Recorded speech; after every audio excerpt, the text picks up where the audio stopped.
قال رسول الله صلى الله عليه وسلم آكل الربا وموكله وكاتبه كلكم في النار. ഹബീബായ തങ്ങളെ പഠിപ്പിക്കുകയാണ്, പലിശ തിന്നുന്നവനും തീറ്റിക്കുന്നവനും പലിശക്ക് വേണ്ടി പണിയെടുക്കുന്നവനും പലിശക്ക് എഴുതുന്നവനും ആരുമാവട്ടെ കുല്ലുക്കും ഫിന്നാർ, നരകത്തിലാണെന്ന് നബി മുഹമ്മദ് മുസ്തഫ.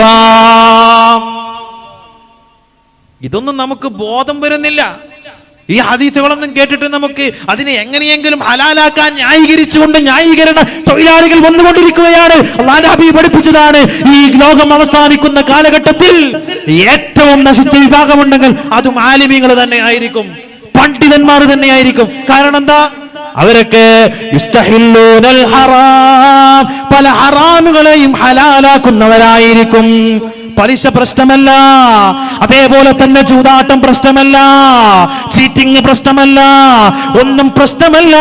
എല്ലാം നിസ്സാരവൽക്കരിക്കുന്ന കാലഘട്ടം ഈ ലോകത്തിന് വരാനിരിക്കുന്നു എന്ന് 1400 വർഷങ്ങൾക്ക് മുമ്പ് ആദരവായ നബി മുഹമ്മദ് മുസ്തഫ ആക്കിലുർ റിബാ വമൂകിലുഹു വകാതിബുഹു കുല്ലുകും ഫിന്നാർ. പലിശയുമായി ബന്ധപ്പെട്ട ഏതൊക്കെ ഇടപാടുകളുണ്ട്? വീട് പലിശക്ക് വെക്കൽ ഹറാമാണ് മുഅ്മിനെ, വാഹനം ലോണിനെടുക്കൽ ഹറാമാണ് മുഅ്മിനെ. ആ പലിശയുമായി ബന്ധമുള്ളത് ആര് ചെയ്താലും ഹറാമ് തന്നെയല്ലേ.